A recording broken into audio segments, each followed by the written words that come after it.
Então, pessoal, vamos então ao nosso vídeo 4 dessa série, né? Como escrever um artigo científico. Agora, na parte 4, nós vamos falar da metodologia.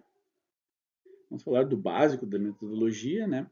Como sempre, eu vou seguir essa série, o que os autores dessa série aqui estão comentando.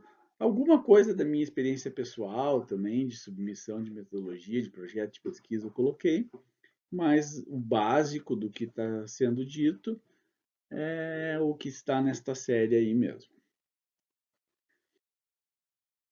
Então, né, o que você deve saber? Né? O que a gente tem que saber quando a gente for escrever a metodologia do nosso estudo? Então, o que a metodologia diz? A metodologia, se fosse um prato, se a pesquisa fosse um prato de comida, o que os autores dizem ali, a metodologia vai dizer para nós quais ingredientes que estão presentes, como eu combino esses ingredientes,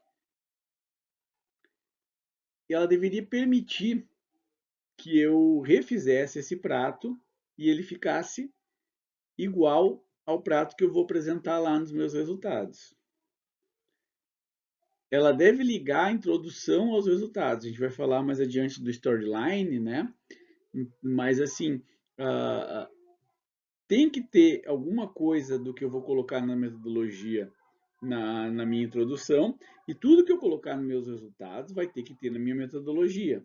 E o que eu coloquei na metodologia eu vou ter que apresentar nos meus resultados, certo? Espero ter me feito entender. E além de tudo, ela explica, a metodologia explica como as perguntas serão respondidas. Então ela faz essa transição, né? Lá na introdução eu apresentei a minha pergunta e que eu vou dizer, olha, para eu chegar lá no meu resultado depois, eu vou fazer assim, assim, assim. Né? O meu processo de resposta da pesquisa vai ser este. Partes básicas da metodologia de um estudo quantitativo original.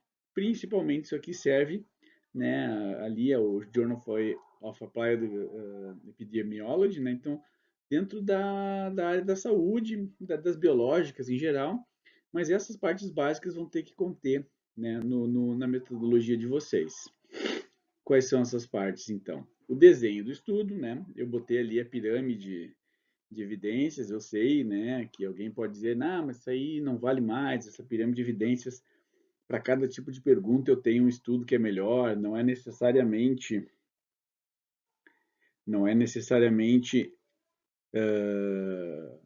esta pirâmide que vai responder cada questão de pergunta, mas é só para lembrar que tem vários tipos de desenho, de estudo, né, então eu tenho que declarar lá na minha metodologia se o meu estudo vai ser um estudo intervencional, ou seja, se vai ser um ensaio clínico, se vai ser um quase experimento, se vai ser um estudo transversal, se vai ser um estudo longitudinal, entendeu? Então, isso geralmente no começo da introdução a gente coloca lá, esta pesquisa ah, é um estudo observacional longitudinal a respeito de XXX. Quais são os sujeitos que eu vou recrutar, né? Eu vou ter que declarar ali. Como é que vai ser essa coleta de dados? Como é que vai ser a análise dos dados coletados? E as questões éticas do meu estudo, certo? Então, o que a gente deve fazer lá na metodologia, né? O que eu devo fazer nessa metodologia? Eu inicio pelo esqueleto. Eu coloquei já um exemplo de esqueleto para introdução. Aqui na metodologia não vai ser muito diferente daquilo que eu coloquei lá na introdução. Então, você vai colocar lá no começo, primeiro parágrafo, vou falar do tipo do estudo do tipo de estudo. Segundo parágrafo, vou falar das questões éticas. Terceiro parágrafo, vou falar dos sujeitos. Daí a ordem de apresentação vai variar de acordo com os objetivos e o que é importante ou não. Pode indicar um protocolo, o que quer dizer isso? Se o teu estudo é um subestudo de um estudo maior, você pode dizer, ó, em tal publicação foi feito um detalhamento maior da metodologia desse estudo. Porém, a teu relato tem que ter toda a informação importante de acordo com os teus desfechos e com as tuas variáveis. Então, as coisas que tu vai apresentar como resultados, principalmente os resultados principais, a tua metodologia tem que fornecer a informação. Tem que declarar o desenho do estudo, como já falei anteriormente, quando que esse estudo foi realizado, tá? Quando é que esses dados foram coletados? Então, imaginem assim, eu vou fazer um estudo sobre a Covid e eu vou colocar os meus dados hoje e eu coletei esses dados no início da pandemia. É muito diferente de eu estar coletando os dados hoje, que já tem vacina, que já tem uma série de questões e também as mutações do vírus, né? Então, o meu público tem que saber quando que os meus dados foram coletados, para ele saber se tem a ver aquilo que eu estou colocando ou não com a realidade dele, com o que ele está procurando. E onde foi realizada essa pesquisa também, né? Então, imaginem que eu vou fazer uma pesquisa sobre chikungunya e eu vou coletar dados na Suécia, né? Então, provavelmente vou ter uma prevalência muito baixa, né? Por ser um país onde não vai haver o mosquito transmissor. Então, por aí vai. Dependendo de onde eu faço a pesquisa, eu posso enviesar o meu dado de acordo com onde eu faço a pesquisa. Por exemplo, eu quero saber qual é o percentual das pessoas que fazem musculação. Aí eu realizo a pesquisa em ruas próximas a grandes academias. Ou, por exemplo, aqui em Canela, que não tem tantas academias assim, eu faço nas ruas que são próximas a essas academias que estão aqui. Então, provavelmente, o percentual que eu vou achar de prevalência de prática de musculação vai ser maior do que o real, né? Assim como se eu fizer essa pesquisa numa cidade onde não há academias de musculação, se é que isso ainda existe, desculpe, eu não posso transportar isso para o resto do Brasil, né? Entenderam? Então, né, onde foi realizado pode enviesar por algum lado ou para outro as minhas respostas. O que a gente deve fazer em relação aos sujeitos? Sujeitos da pesquisa são aquelas pessoas, né, que eu vou recrutar para a minha pesquisa. Então, eu tenho que deixar claro na minha metodologia como que esses sujeitos foram recrutados, né? Onde eles foram recrutados, quais são os critérios de inclusão e quais são os critérios de exclusão. Aqui, pessoal, uma coisa a gente tem que cuidar para critérios de exclusão não serem redundantes com os critérios de inclusão. O que eu quero dizer com isso? Por exemplo, eu vou fazer um estudo sobre câncer de mama, apesar de homens também poderem, né, homens, sexo masculino também poderem ter câncer de mama, o meu critério de inclusão vai ser mulheres pós-menopausa, por exemplo. Não tem sentido eu colocar como critério de exclusão homens. Se o meu critério de inclusão não incluía homens, eu não tenho como excluir quem não entrou. Critério de exclusão é aqueles assim, ó, as pessoas tiveram todos os critérios de inclusão que eu queria, porém, por algum motivo, ela pode enviesar o meu estudo. Por exemplo, eu estou fazendo um estudo sobre tipos de treinamento para hipertrofia de membros inferiores. Daí eu vou lá, coloco meus dados de inclusão e entre meus dados de exclusão, por exemplo, eu posso colocar utilização de esteroides anabolizantes. Entenderam? Quer dizer, não estava no meu critério de inclusão não usar esteroides anabolizantes, mas eu posso colocar. Se algum dos integrantes passar a utilizar esteroides anabolizantes, vai ser excluído do estudo, porque ele vai enviesar os meus resultados, né? Tem que tomar muito cuidado, por exemplo, com alguns estudos. Teve o estudo, o principal estudo que começou a folia da cloroquina na Covid, o cara simplesmente não colocou um grupo controle que não tomava cloroquina e todos ele excluiu, ele colocou como critério de exclusão falecimento. Então, todas as pessoas que entraram no estudo dele, tomaram cloroquina e morreram, ele tirou do estudo. Então, ele criou um critério de exclusão que enviesou o estudo dele para mostrar que a cloroquina era boa. Entenderam? Seguindo aqui. E isso aqui não está lá no... Mas eu acho importante. Eu tenho que colocar o cálculo amostral. Eu tenho que provar, né, pelo cálculo amostral, eu tenho que mostrar que o meu estudo tem poder para achar uma diferença ou não. Então, por exemplo, eu vou lá e pesquiso 5 pessoas e digo que o exercício físico não ajuda a melhorar a saúde em determinado desfecho. Mas eu tinha poder para verificar isso? Né? Provavelmente com 5 pessoas não. Ou em compensação, daí eu pego e faço um estudo que eu quero recrutar 5.000 pessoas. Mas será que precisa de 5.000 pessoas? Dependendo do que for, eu preciso de menos pessoas, né? Então, talvez não seja ético eu esperar para divulgar os meus resultados só depois de conseguir recrutar 5.000 pessoas. E aí, então, o cálculo amostral é importante por esses motivos. Coleta de dados, em relação, o que a gente deve fazer em relação à coleta de dados, né? Aqui eu fiz questão de colocar uma coleta de dados que envolve um teste físico em si, né?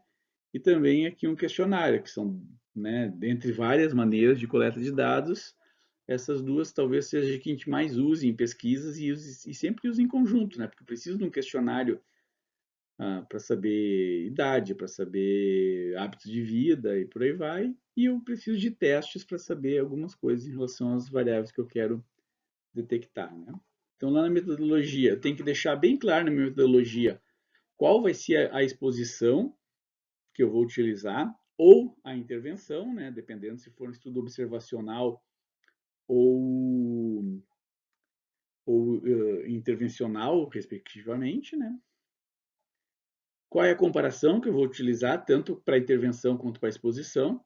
Então, daqui a pouco, se for uma exposição, eu quero saber se as pessoas que comem mais fruta têm uma tendência maior a ter uma composição corporal mais favorável. A minha comparação vai ser, posso colocar pessoas que não comem frutas, pessoas que comem outras, dão preferência para outros tipos de alimentos, ou pessoas que tentam suprir vitaminas via suplemento alimentar, por exemplo. Né? Qual o desfecho? O desfecho sempre por exemplo, nessa comparação que eu fiz anteriormente ali, né, que a exposição seria consumo de frutas e a comparação com o consumo de suplementos, um desfecho possível poderia ser composição corporal. Né? Podemos ter desfecho infarto, podemos ter desfecho glicemia de jejum, por aí vai. Como que eu vou medir cada uma das variáveis, né, de exposição, de intervenção, de comparação, como é que eu vou medir o desfecho? Onde vão ser realizadas essas medidas, então é em laboratório, é no local de trabalho da pessoa, a pessoa vai ter que ir até algum lugar, como é que vai ser feito essas medidas. E as propriedades da medida, aí a gente está falando da qualidade do instrumento que eu estou utilizando. Então, existem várias medidas de qualidade, mas é interessante que eu coloque, por exemplo, que que o meu instrumento é validado para aquela população, quais foram as medidas de validação que foram feitas, se ele é reprodutível. Tem muito estudo que faz o seguinte: eu vou ter 3 avaliadores, por exemplo, da composição corporal. Eles fazem um pequeno estudo para ver qual é a concordância entre esses 3 avaliadores. E daí tem a priori, né, uma concordância mínima, que o estudo só vai adiante se esses 3 avaliadores tiverem essa concordância mínima. Certo? Porque imaginem que pega 3 avaliadores para fazer composição corporal das pessoas via dobra cutânea, por exemplo. E vamos dizer que eles não concordam entre eles, né? Que eles não têm uma boa concordância interavaliadores aí nesse caso. E essa discordância gira em torno de 2%. no percentual de gordura e eu quero saber o efeito da intervenção de um mês de uma atividade física. Poxa, 2%? Se uma pessoa diminui 2% no percentual de gordura em um mês, eu acho que é um baita resultado, né? Mas se os meus avaliadores não concordam, né, ou seja, se eles têm uma discordância na medida deles que chega a 2%, esses 2% não querem dizer nada, né? Então eu preciso ser mais concordante para eu poder confiar mais nos meus resultados.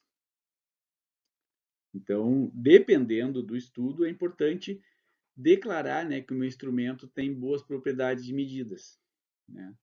Se é questionário, por exemplo, né, qual é a validade, se o questionário foi validado para a minha população. Então, de repente, eu estou pegando um questionário de qualidade de vida que foi desenvolvido para idosos e estou aplicando em crianças, né? Então, tem que mostrar que os meus instrumentos de medidas são próprios e têm qualidade para um público que eu vou avaliar. E lembrem, né, pessoal, se a metodologia não for bem feita, lembrem que eu comentei no vídeo anterior, ou num dos vídeos anteriores, que para mim o que a gente melhor tem que saber ler num estudo é a metodologia. Por quê? Porque se eu estou lendo um estudo, agora é uma dica para quem vai ler estudo, não para quem está escrevendo, né?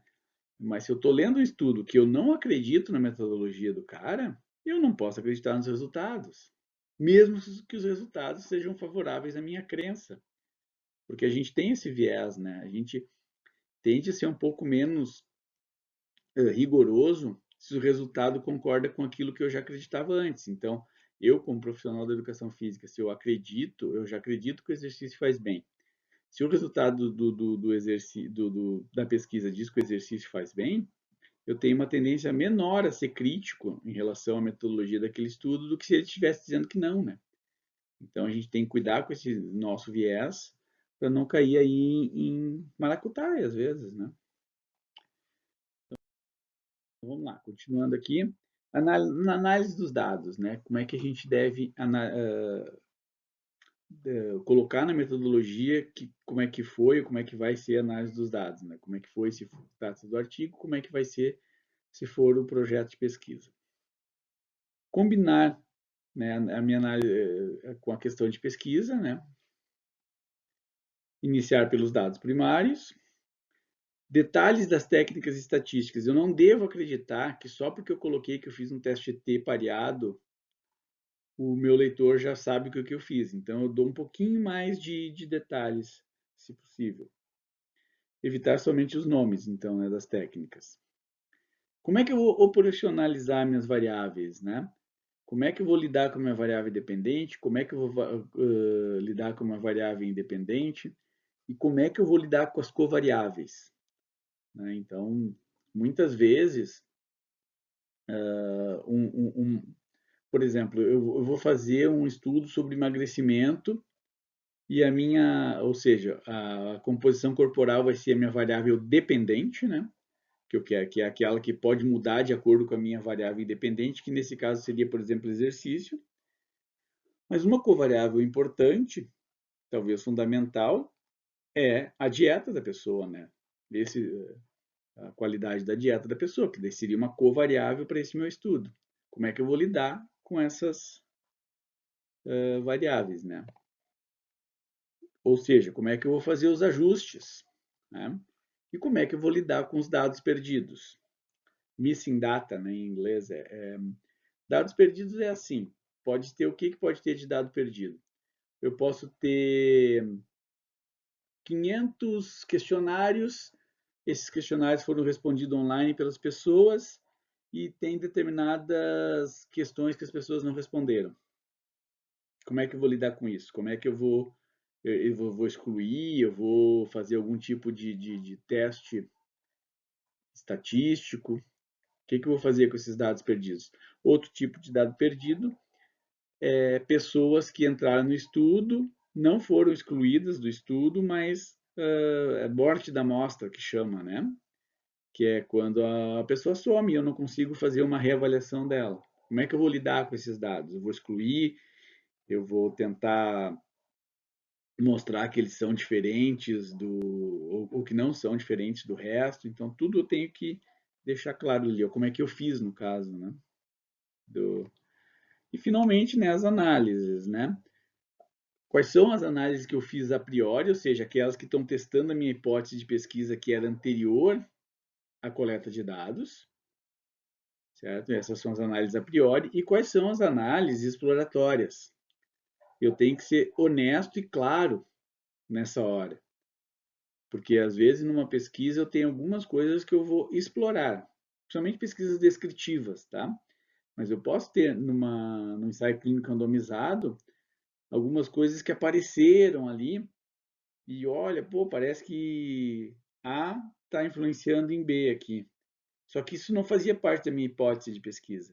Então eu deixo claro, olha, isso aqui, esse estudo não foi desenhado para descobrir isso, mas parece que essas duas variáveis têm uma correlação. Eu vou ser claro, né? Que depois lá na minha discussão eu vou dizer que precisa de mais estudos, coisa e tal, para que sejam desenhados especificamente para aquela correlação, mas eu tenho que deixar claro quais são as análises a priori e quais são essas exploratórias para que eu tenha essa honestidade de pesquisa. Né?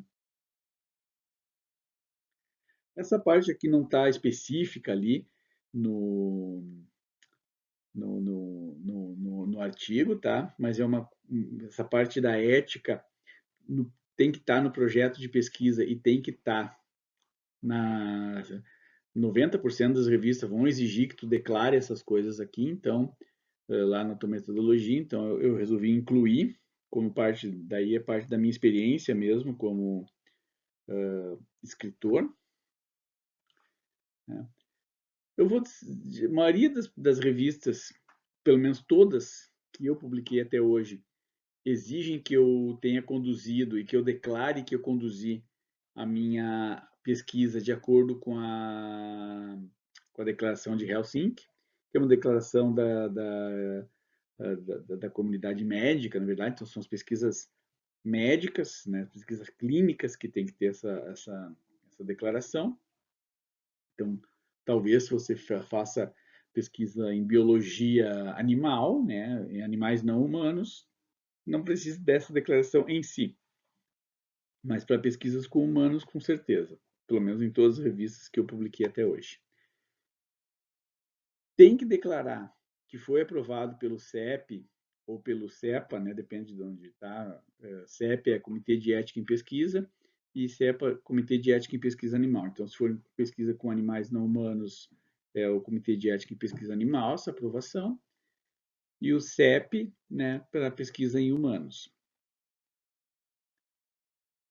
Geralmente, se for um ensaio clínico randomizado e pesquisas maiores, tem que ser aprovadas na plataforma Brasil, não basta ser aprovado, porque geralmente as universidades têm esses comitês de ética em pesquisa, tá?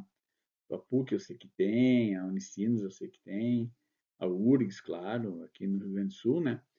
Mas tem a plataforma Brasil, que é uma plataforma nacional, que aprova essas pesquisas.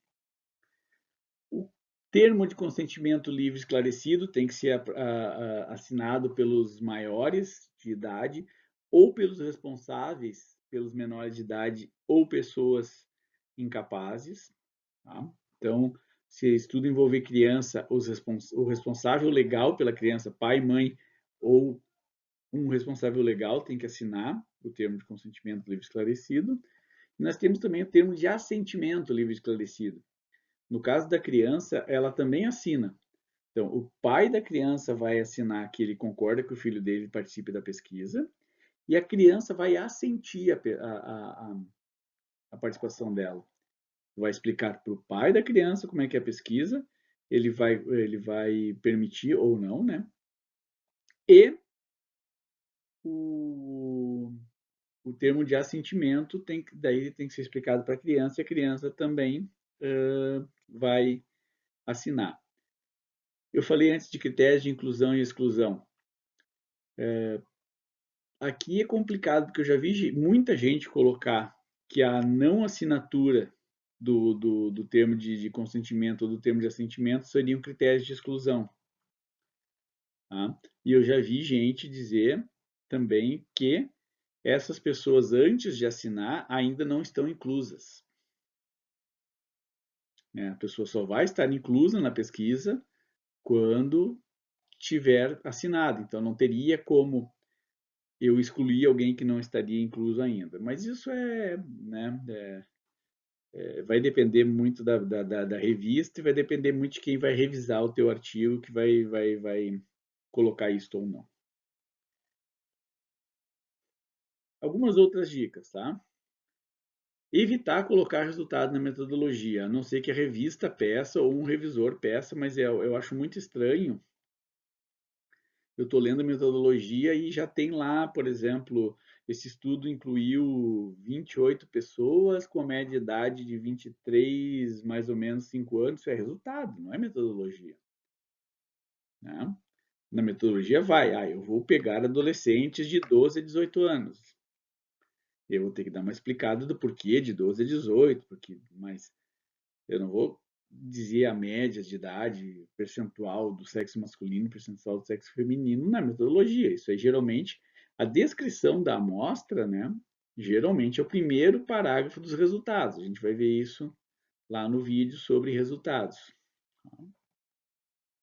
Explicar as suas escolhas metodológicas. Eu sempre tenho escolhas metodológicas que eu podia ter escolhido diferente.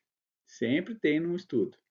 E se eu deixá-las bem claras, a pessoa que está lendo o meu estudo vai saber se aquele estudo serve para ela ou não. Porque o estudo servir ou não para mim, não quer dizer que o estudo foi bem feito ou mal feito.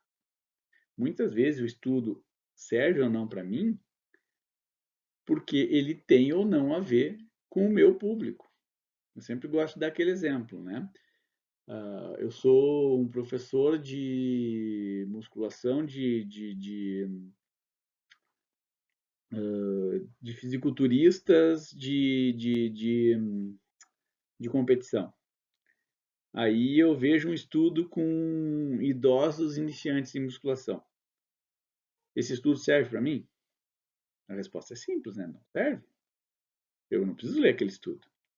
A não ser que eu queira trabalhar com idosos que nunca treinaram musculação. Aí o estudo serve para mim.